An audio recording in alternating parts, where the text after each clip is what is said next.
Good afternoon, everyone.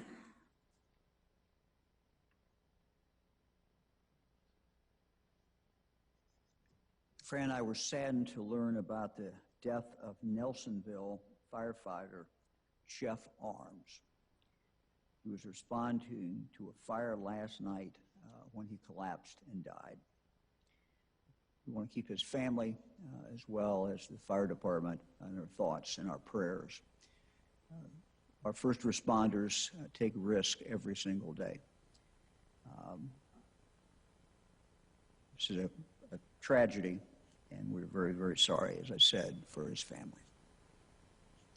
In honor of his life and his service, I have ordered that the flags at the State House, as well as the Rife and Rhodes Center, be at half-staff, as well as the flags in Athens County. They will remain at half-staff until the night of his funeral.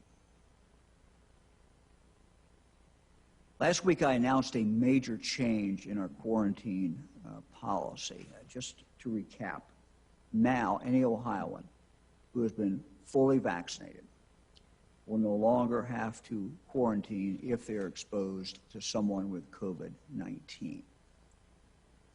Certainly, this has a big impact on students.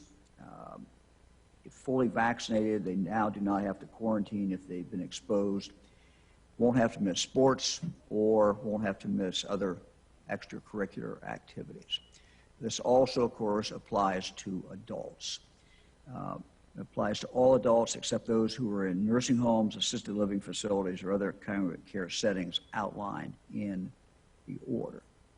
Now, let me move to our new order for today. And this has to do with those who work in nursing homes and those who work in assisted living facilities.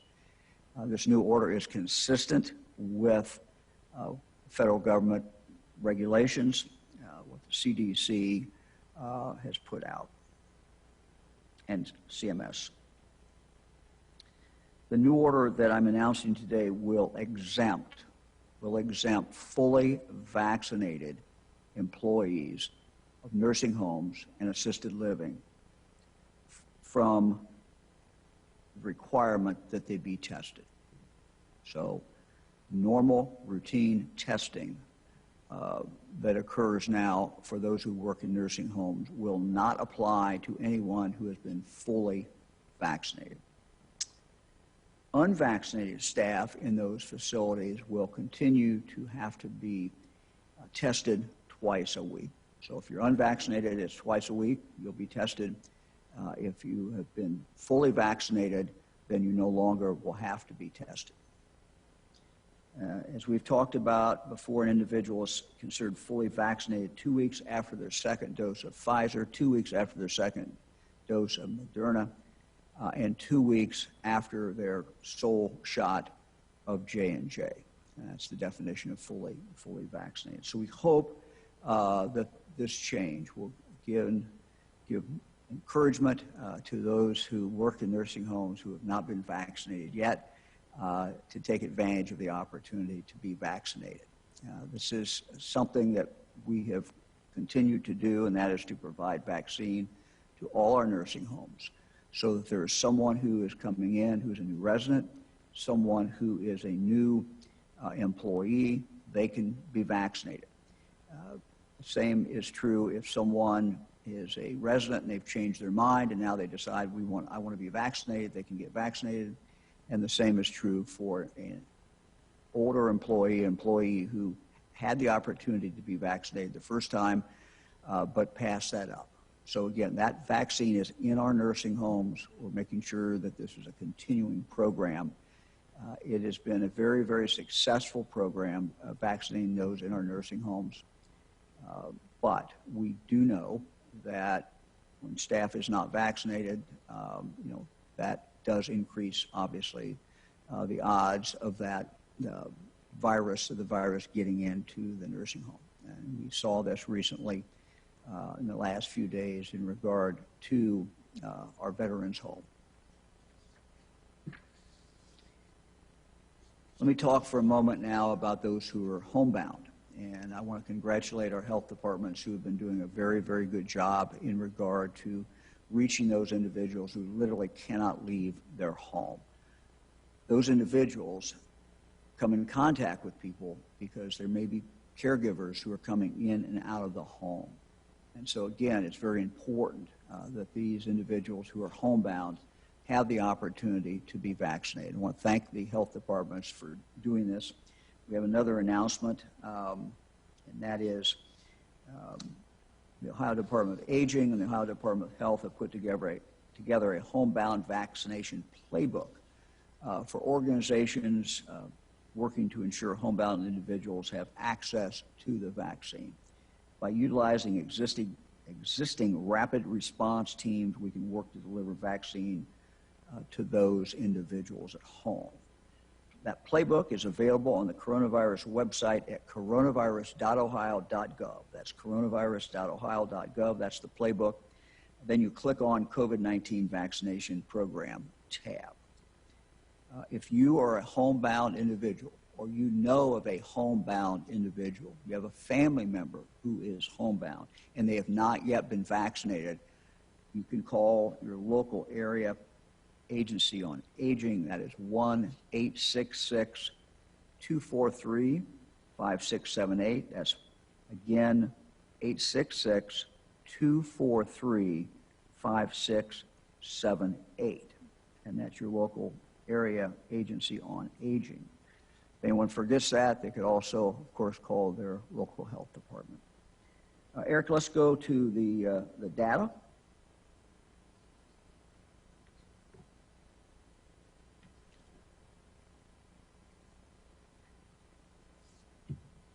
So we'll see our cases. The last 24 hours are down. We're certainly happy to see those numbers below 1,000. It's been running lower than the 21-day average, so we're edging downward in the number of cases, which is very, very good news. Hospitalizations are less, a little bit less than the 21-day average. The ICU admissions were higher than the 21-day average. Just look at the next one, Eric. This is all Ohio counties ranked by highest occurrence, and the good news is when you see white, that's better. So we're seeing these are the counties that have the least number of cases in the last 2 weeks, the least number of cases in the last 2 weeks, and you'll see those numbers those counties are creeping up. We hope to see that continue. We are moving in the right direction in regard to cases. Let's take a look at the top 20. These are our top 20, and generally you're going to see that these are in the northern part of the state, although they certainly are not all in the northern part of the state. The highest incidence of cases, Lucas County, next is Cuyahoga County, then Belmont County, Erie, Ashtabula, Defiance. Then we get down to Madison in the central part of the state, Adams in the southern part of the state. And so those are the top counties. Let's look at the next one, Eric. This is a number that we have been reporting, and we usually report the midweek. We thought we'd give you a preview of what it is today at least. It's 147.9. If you'll recall, when we announced our goal of getting it below 50, we were right in this neighborhood. And then unfortunately after that it went up. So it is now getting back down. I think it was 144 or something like that when we announced that goal. So we hope this continues to go down, and at least it's headed in the right direction. We'll go to the next one, Eric. This is our vaccine slides, and we have seen the number of vaccines go down rather dramatically in Ohio, the number of people being vaccinated. Today is Monday, so this reflects a weekend. This reflects mostly Sunday. So the number there is very low, lowest we have seen it, a little over 5,000. We are now at 40.39%, and always interesting to look at these numbers in regard to how we are doing by age. And again, the older Ohioans are vaccinated, obviously, at a higher rate. But all the numbers continue to creep up. But with that low number, not good. We hope to see a better number tomorrow. Eric, let's go to the second doses. Second doses that were administered yesterday, a little over 9,000. Let's go to the next slide, Eric. So this is a new slide, and let's hold it up there for a minute, Eric. This is our age groups. The first side of this is age groups by percentage of those vaccinated. So 0 to 19 certainly is misleading because obviously 15 and below cannot get vaccinated. When you break that out to 16 and 17-year-olds, then we also sometimes break it out 17 and 18-year-olds. Those are not bad numbers. Those are around 25%. Those are about a quarter. So not horrible numbers, but so that's a little bit misleading number. You'll see the rest of the age groups basically go up by percentage, and we've grouped those over 60 into one group. So this is percentage on the right-hand side of this slide, percentage of those in that age group who have been vaccinated. This side is a percentage increase in cases between comparing March and April. And what is dramatic about this, and one of the things I wanted to point out, and it's been reported certainly in the media, but if you look at this first 0 to 19, 0 to 19 group, that is the biggest increase in cases by far. You'll see another age group, 30 to 39, has gone up, not nearly as much, but has gone up 4%. The age group 0 to 19 has gone up 15%. And then you'll see the other age groups have gone down. And particularly the older age groups have gone down the biggest percentage. So again, pretty much what we would expect. Those who have been vaccinated are less, their cases are going down. Kind of the one outlier is 30 to 39, and that was a small increase. And your guess is as good as mine. This may be a more socially active group, and that's why those numbers are where they are. But certainly it would have been much higher if they had not been getting vaccinated. Let's go to the next one, Eric. I don't think we put this up before. This is vaccinations by county of residence. And again, when someone is vaccinated in Ohio, no matter where they get the vaccine, it goes back and attributes that to their county of residence. We have some people, obviously, who come in from other states, just as we have Ohioans who have gone into other states. But this is the percentage of people in that county that have been vaccinated first dose. So it's just it's an interesting way to look at what is going on in the particular county. Eric, let's go to the next one. This is our hospitalization. This is, again, a number of people in the hospital as of yesterday. So a little uptick, but still maintaining pretty decent numbers, 1,140. Eric? And that is it. Let me go to the Lieutenant Governor. Thanks, Governor. I'm here, as you can see, at Southern Hills Career and Technical Center, where this is all part of our stop on In-Demand Jobs Week. I was just part of a signing ceremony where many students are signing on right out of high school into careers that they have been prepared for through their work here at Southern Hills. I started out the day at our Innovation District, Governor. It was just basically over a year ago that we created the Innovation District in Cincinnati in conjunction with the University of Cincinnati and Cincinnati Children's Hospital. We were there at the 1819 Center on campus at UC, where you could see a number of students that I met today already working with businesses while attending college and actively recruiting them to stay in Ohio for Ohio employers. I should mention that they're in the Innovation District, the combination between UC and Cincinnati Children's Hospital, that they do $450 million in research per year.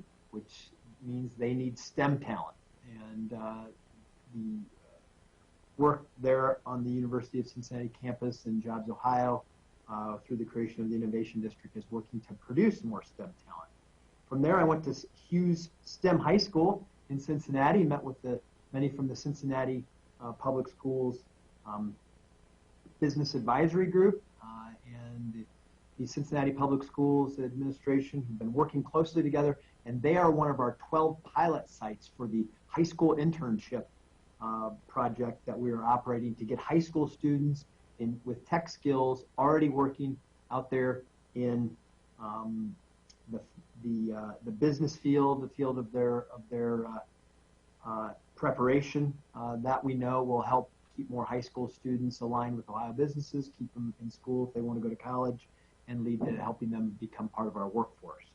I also, as I had alluded to earlier, I've been at 2 signing days, one in Bethel for the Grant Career Center, the other Georgetown here for the Southern Hills Career and Technical Center, as I mentioned, where I am now. What we do at these signing days is we celebrate what we value, which is high school students earning career credentials that lead directly to careers right out of high school.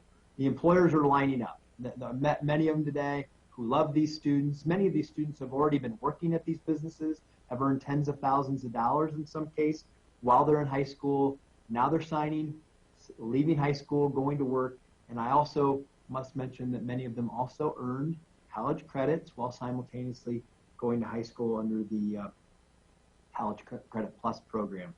It's In-Demand Jobs Week. I encourage, if you want to know, you want to give advice to your grandson, granddaughter, son, daughter about where the work of the future is, go to topjobs.ohio.gov.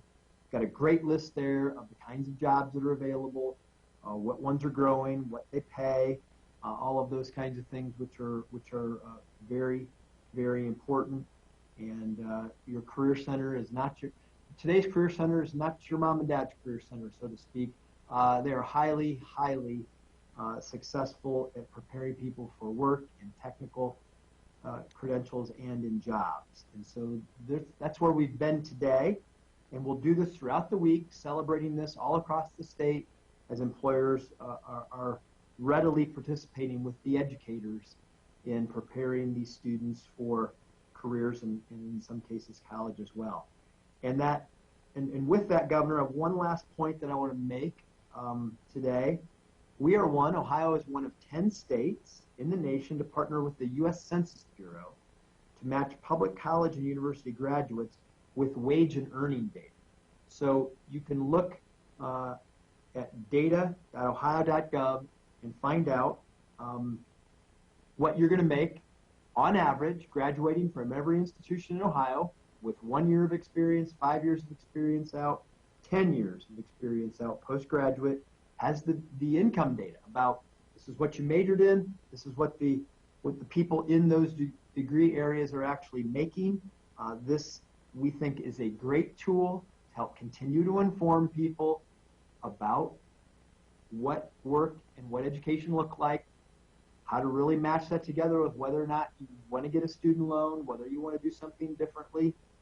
And all of this is available at data.ohio.gov, and it's under Post-Secondary Employment Outcomes Explorer. So lots of information on careers, education, and what exists for you as a student for the future. And we're going to continue, Governor, during In-Demand Jobs Week, of building the greatest workforce in the entire country right here in Ohio. We're already well on our way, great institutions working with business to provide that workforce in the future.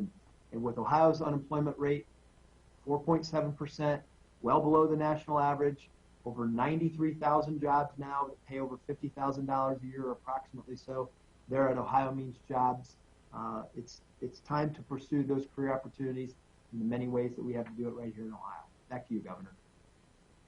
Well, Lieutenant Governor, looks like you're having a great day. Thank you very much for that great report. Just a couple other comments.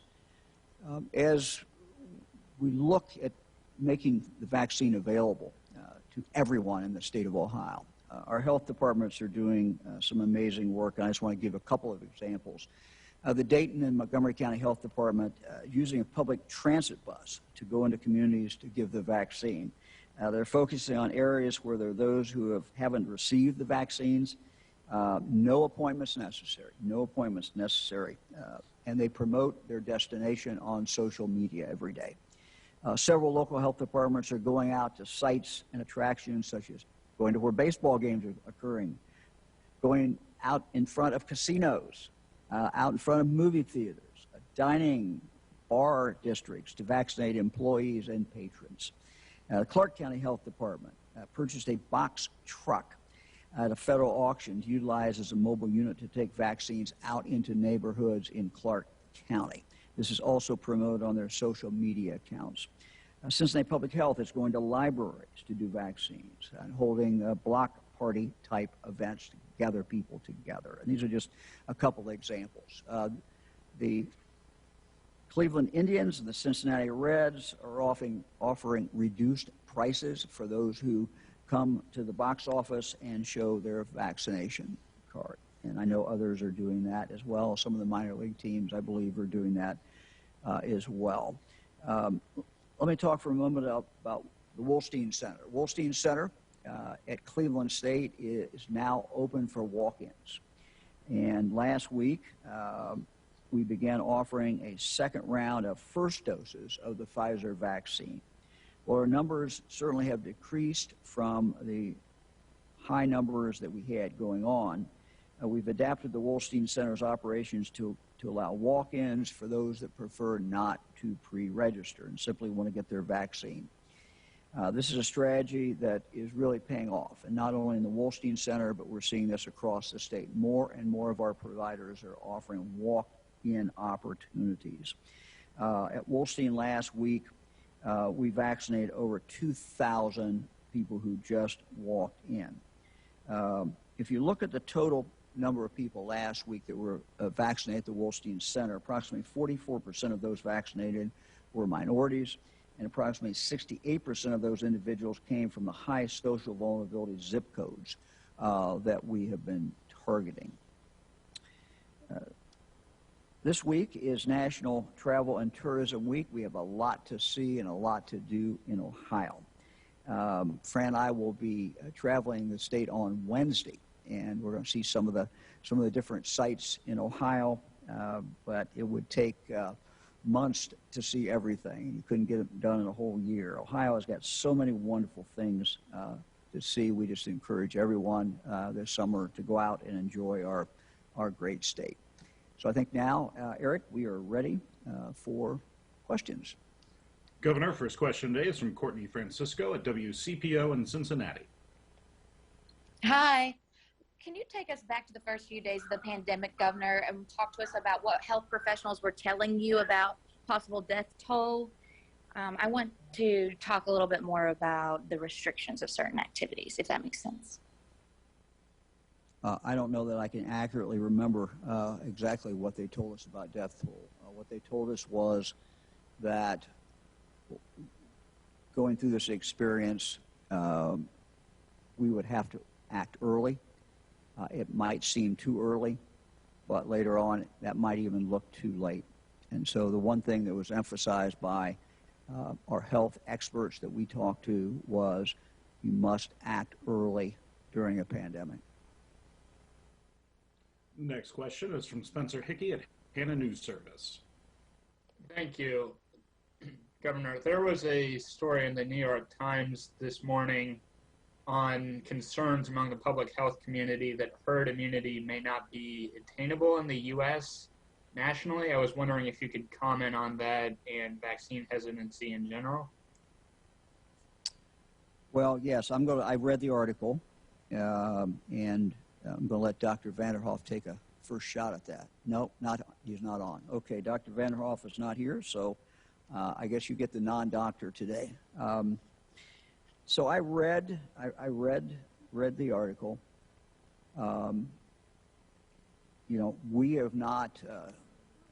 We're not setting any number that we think is our ceiling.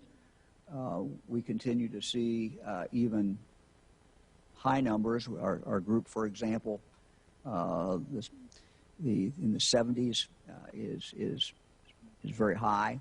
Those over 80, it's high, but we continue to see those numbers go up. And so, every group, our job, we think, is to offer this to every group, make sure that it is available to them in a convenient place, continue to talk about how safe this is and how effective it works. And that's really what our job is. As far as the herd immunity, the essence, for someone who didn't read that article, the essence of the article, as you say, was quoting some scientists and health professionals who said with the hesitancy that a certain percentage of the population has, that we would probably not hit, quote, herd immunity. What we do know is this, that the more people that get vaccinated, the harder it is for this virus to spread. The more people that get vaccinated, the fewer people are going to get sick. The more people that get vaccinated, the fewer people are going to die. So our goal is to continue every single day. And, we're seeing our cases go down. We set a goal. We're now seeing the cases go down. And we believe that the reason those cases are going down primarily is because of the vaccine. We think the fact that we still are getting very good compliance. I looked this morning, 93% compliance in our retail stores of people wearing a mask, so staying on defense, but also getting the shots in people's arms. Every time we get, even if a small day like yesterday where we didn't have that many people get vaccinated, each one of those counts. And it is like every day putting money in the bank, because you know that you're going to get full vaccination, after a number of weeks after that. And nothing's going to stop that. That's going to actually occur. So we're going to continue to do that. We hope that as our vaccination rate, a bigger percentage, we're now over 40, we're about 40.5%. And as those numbers continue to move up, even if they're moving up slower than they were before, we believe we're going to see the cases continue to go down. And that's frankly what we have to do. Next question is from Jeff Reddick at WSYX in Columbus. Hey, Jeff. Good afternoon, Governor. I just wanted to see what your feelings were. I'm sure you were able to catch some images of the draft up in Cleveland Thursday, Friday, Saturday. Probably one of the most crowded events with people from all over the country that we've seen in Ohio in quite some time. And that was the reasoning originally for shutting down the Arnold here in Columbus, was that people would be traveling from all over to one area. So there were masks in place, of course, but it was a lot of people. I'm just curious if there's any worry about transmission from that event, since it didn't require vaccination. Well, that's a good question. The NFL worked very closely with us. The Browns worked very closely with us. They set the guidelines. As you know, they had an area there where people all had to be vaccinated. That was they set that. What the basic principle is, a couple basic principles. Outside is always a lot better than inside.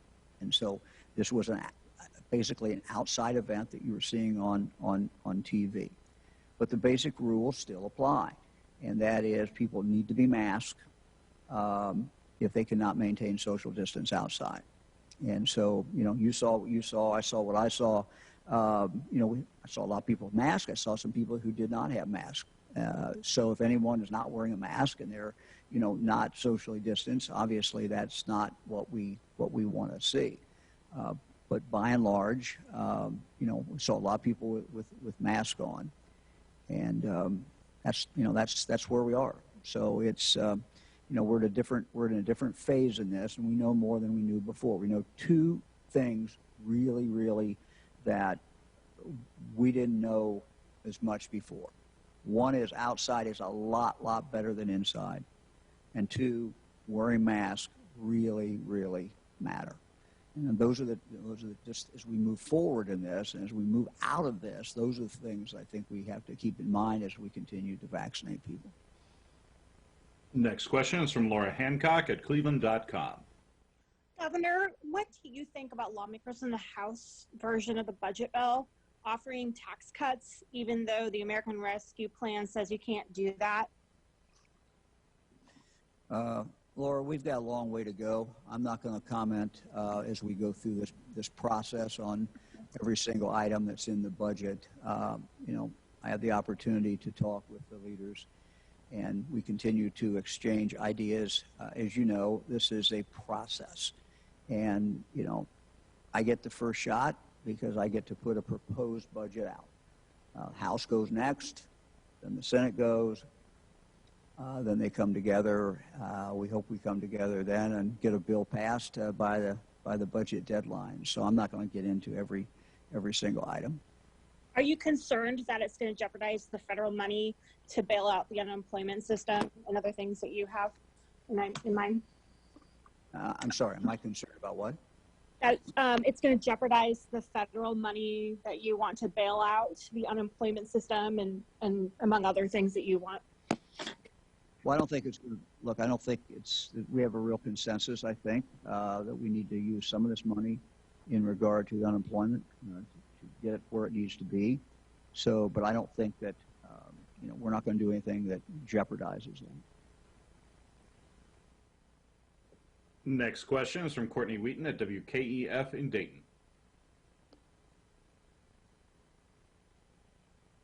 Hi, Governor. Sounds like there are workforce development opportunities for in-demand job weeks and in general, but employers online, Ohioans, are still concerned about not being able to hire workers. Many are complaining about unemployment, ruining it for them, and lack of interest in working or fear about working during the pandemic. Is there a plan to address that problem? Look, if there's a problem there, that was not created by the state. These are laws that are passed at the federal level. And I see the same thing. I mean, I was in a restaurant in Youngstown the last 10 days ago, I guess, and, had that discussion with the owner. I know the lieutenant governor's had discussions with owners of businesses about not being able to find employees. So, that is a problem. As far as the specific unemployment, again, that is something that some employers have told us, yes, we believe that is one of the reasons that they're not able to find people to work. But it is a problem out there. And as Lieutenant Governor, goes through almost every week, he lists, doesn't list them all, but tells how many, very, very good paying jobs that are out there. So part of our job, what we see as part of our job with skill jobs, is be able to make everyone be able to access that training to get them up to a higher level of skill sets so that they can make more money and so that they can fit the different jobs that are out there and qualify for the different jobs that are out there. Next question is from Adrienne Robbins at WCMH in Columbus. Governor, if we continue to see our vaccine, the amount of vaccines we're giving out from day to day go down, and we see more and more vaccine hesitancy, how does that change what you think Ohio will look like this summer? I know previously a lot of people were looking forward to a relatively normal summer. If we don't get more and more people getting the shot, how does that change that? Well, I think one of the things that the experts are telling us is that this concept of herd immunity, where our mind went, that means we're done with the virus. I think when you read what the experts are saying now, very few people are saying we're going to get rid of this virus. We're going to drive it down, and most of us are going to get protected. So it looks to me as if we are talking about living with it at a much lower rate. And frankly, as governor of people of Ohio, the lower the rate, the better. So we do have, as we've talked about, this is kind of a strange time. We have the tools to keep driving it down. There's reason for people to be more optimistic. We're seeing the case numbers go down. But at the same time, if you are someone who has not been vaccinated, we still have a variant that is out there that is more contagious than it was a few months ago.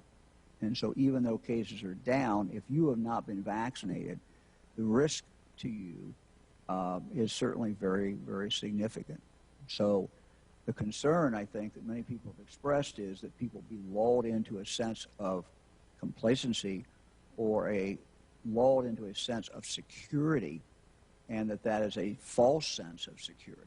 So if you have not been vaccinated, you are certainly subject to getting this again. And depending on, one of the things we've learned is this virus impacts people just differently.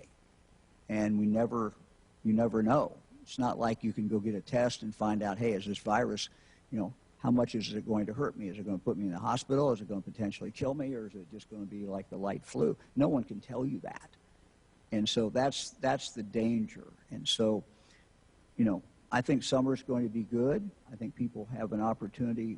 We're getting back to where we want to be. If you look at the economic numbers, they are good. Ohio is coming back strong. But my caution is, if you have not been vaccinated, this is a high-risk gamble, a very high-risk situation. If you have been vaccinated, people are going more to restaurants, they're going more to bars, they're going to movie theaters, they're going to baseball games. There's the world out there. And once you're vaccinated, you have great opportunity to live your life. And so we just continue to encourage people to get vaccinated. But for those who have not been vaccinated, there's a real risk out there. And that's the concern, frankly, that I have. Next question is from Jim Province at the Toledo Blade. Hey, Jim. Hello. Hi. Hello again, Governor. Can you give us an idea of what went through your head as you saw some of the images coming out of India over the last few days? And specifically, could you give us an idea of whether or not you ever thought in your mind that things could ever get that bad here? Well, there's a horrible, it's just horrible. And we've seen scenes before. At one point, Italy looked bad. I don't know if I can compare one to the other, but what we're seeing out of India is just gut-wrenching. And, without the quantity of the vaccine. It's just horrible. It's absolutely horrible. Your question was, did I ever think that we could see that here? Jim, I think that we didn't know what we could see here for sure, but we did feel it could be bad. And the experts were telling us it could be bad. And, I think it's always hard for that to sink in when none of us have had this life experience before. When you don't have a life experience, when nothing like this has ever happened in your lifetime, it is very difficult to really have it sink into your head. But certainly experts were telling us it could be very, very, very bad.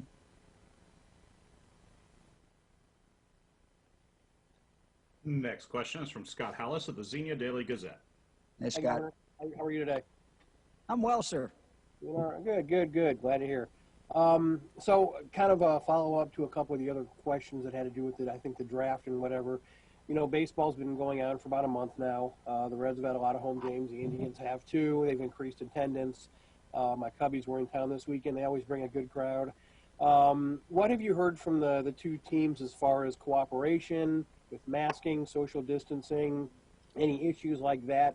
And if things go well, could we start to see more and more people, being allowed at ball games to where we get, somewhat back to normal? Yeah. First of all, my sympathy to you as a Cubs fan. I'm sorry you're a Cubs fan. Wow. I've never been able to figure out why we have these Cub fans that descend on Great American Ballpark when the Cubs are in town. But that's another story. Nothing more fun than being right by a Cubs fan. So, at any rate,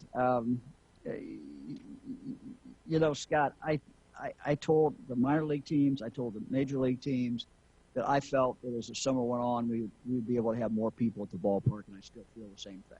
I think that, we've already seen it, one increase we've been able to do. And again,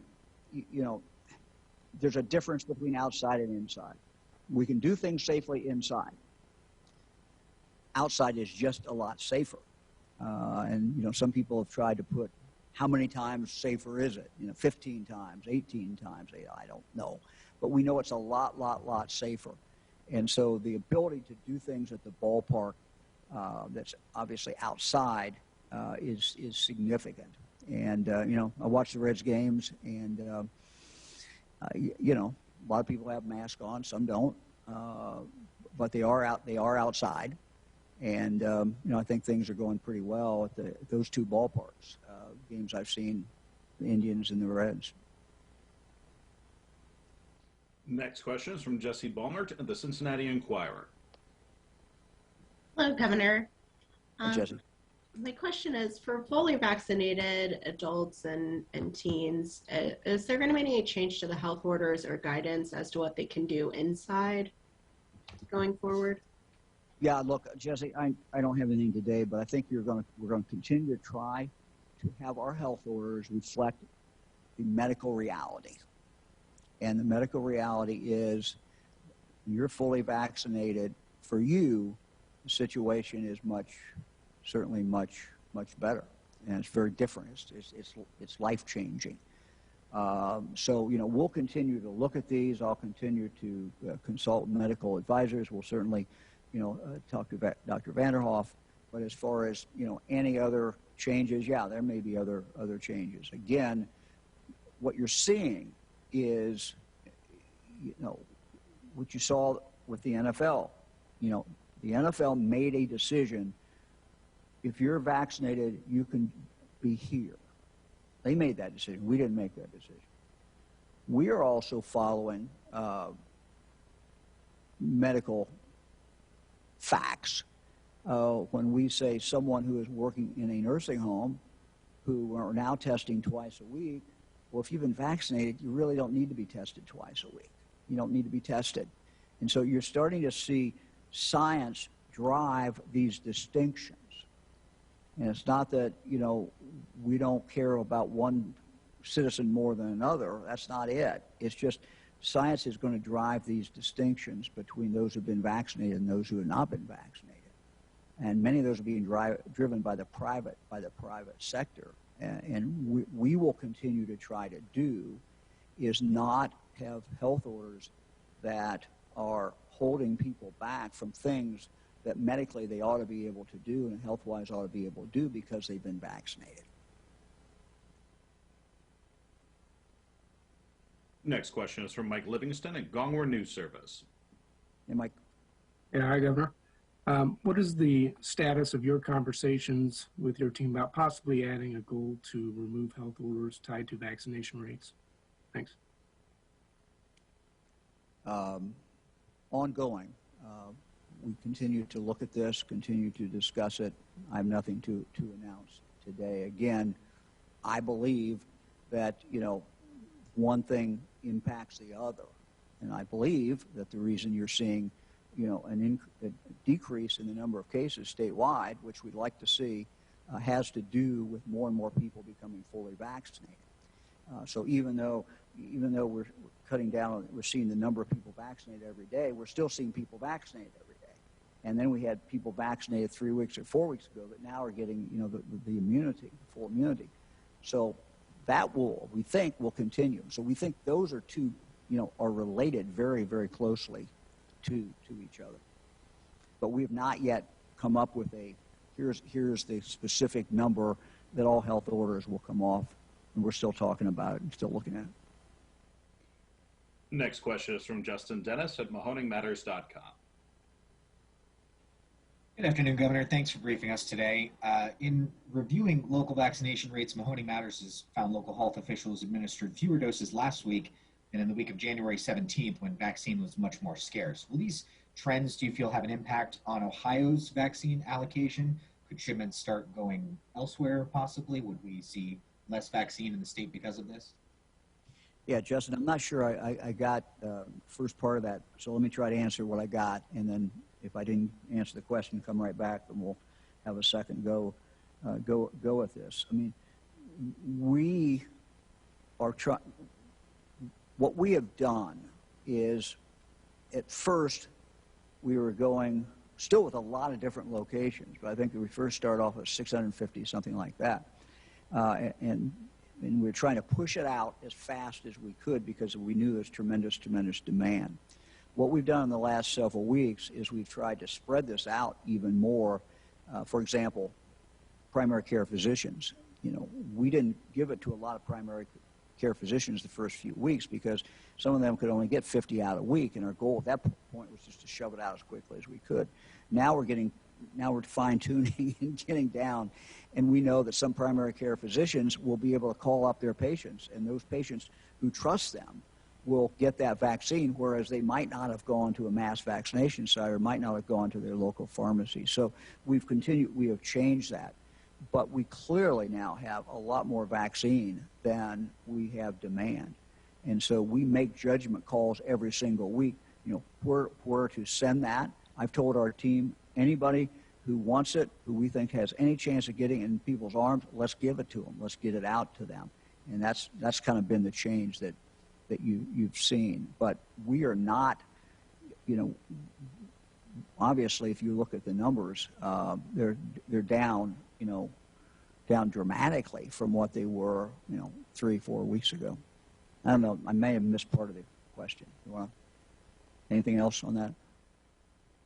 No, just I was just explaining for local context. Our local officials last week administered fewer doses than they did the week of January 17th when the vaccine was much more scarce. So, yeah, no, I think that's probably you know, true statewide.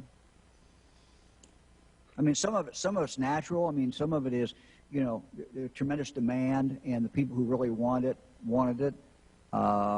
We knew at some point we would start seeing the demand go down, and I think we predicted fairly close to when that was going to occur, but it certainly has gone down, you know, very, very significantly at this point.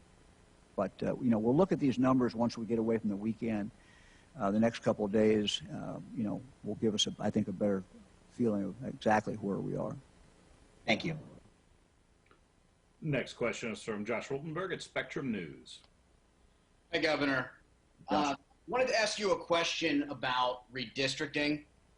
There is a deadline coming up on Wednesday for whether or not a constitutional amendment could be added as far as putting it on the ballot. I know that Senate President Matt Huffman wants that, but the Democrats are opposed to it. Do you have a stance one way or another about what you feel should happen with redistricting? No, I mean, I'm told that that's unlikely to happen. You know, look, we are dealing with new laws, and you know, we need to follow the new law, and this is going to be a first impression for everyone as we move forward. Let me ask the former Secretary of State. I don't know if John is still on there. No, he's off too. Okay. So you're stuck with my answer, I guess. So. Next question is from Jim Otte at WHIO in Dayton. Governor, I wanted to ask your opinion and analysis on what it's going to take if we're at 40% for first vaccinations, what it's going to take to get us to 50. And it's not just a matter of convenience, but it sounds, given that the RTA bus is being used in Dayton, a box truck in Clark County, it sounds creativity is the next thing you're counting on to get us to that next 10% level. Well, Jim, we are, start again. We are relying on a great deal of creativity that we're seeing at each different community across the state. I talk to health directors every Monday morning. They're pulling out all the stops. They're doing everything they can, and they're taking it directly to people. I mean, the idea of taking a van out, taking a mobile unit out, and literally going into a neighborhood. Announce that you're coming so people can be prepared, but going into a neighborhood and setting up shop right there and not requiring anybody to sign up in advance is the way we are going to make this available to everyone. The facts are that there are people who cannot navigate and don't want to navigate, maybe just don't want to navigate setting up an appointment. There are people who want to go when they want to go. They don't want to have to set up an appointment. We are here to answer that request from them. So across the state, you're seeing health departments, you're seeing pharmacies, you're seeing doctors who are really doing outreach. We have doctors who are, staff is really picking up, nurses are picking up the phone and calling their regular patients and saying, we have the vaccine. We're seeing patients show up for physicals or some other reason, and doctors turning to them after that is over with and saying, we have the vaccine. I think you really should take the vaccine. So that's what's occurring. And I think that people are doing a very good job in working to get it out. But you're absolutely right. What this really takes is ingenuity. It takes some real energy level, and that's what we're doing. We're doing everything that we can to get it out to everyone and make it available for them. Next question is from Andy Chow at Ohio Public Radio and Television.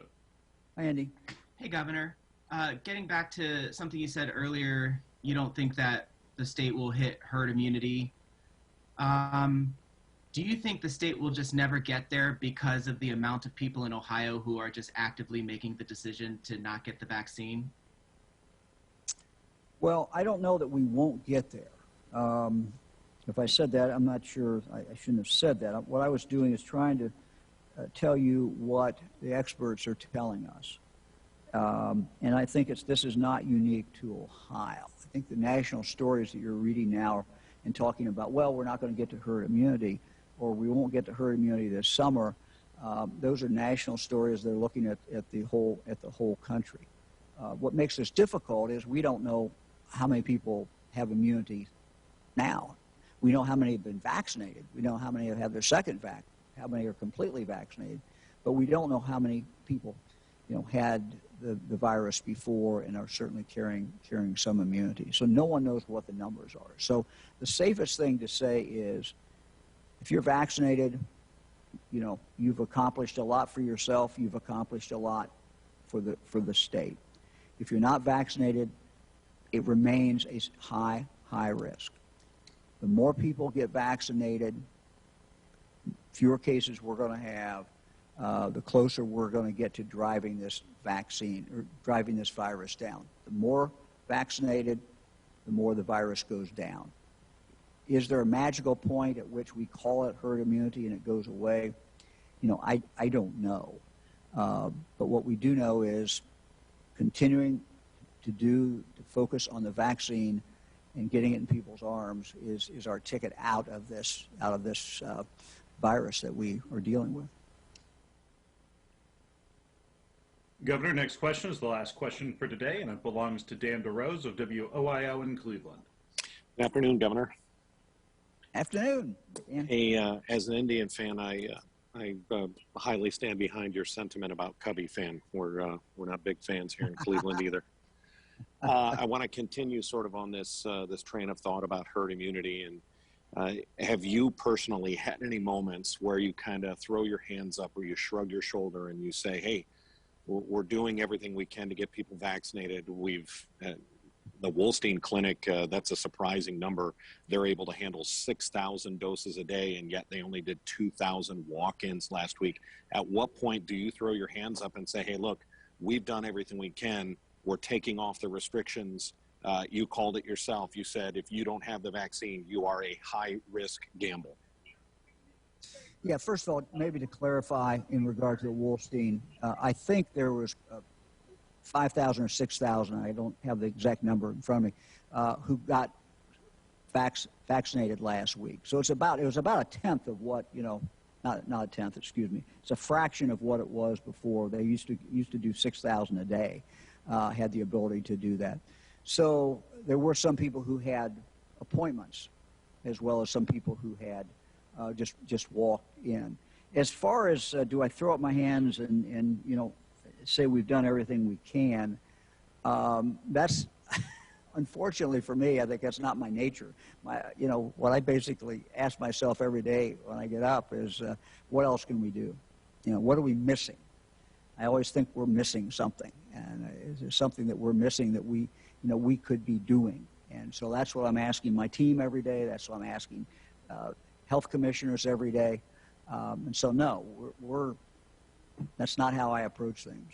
So we got more to do, and I'm sure there's something else out there that we could be doing to increase the number of people who get the vaccine. But if not, we're going to just continue to focus, to grind this out and to do it every single day and to get shots in arms. And every day, even if when we look at the numbers, even if they're low numbers, we're still getting more people vaccinated.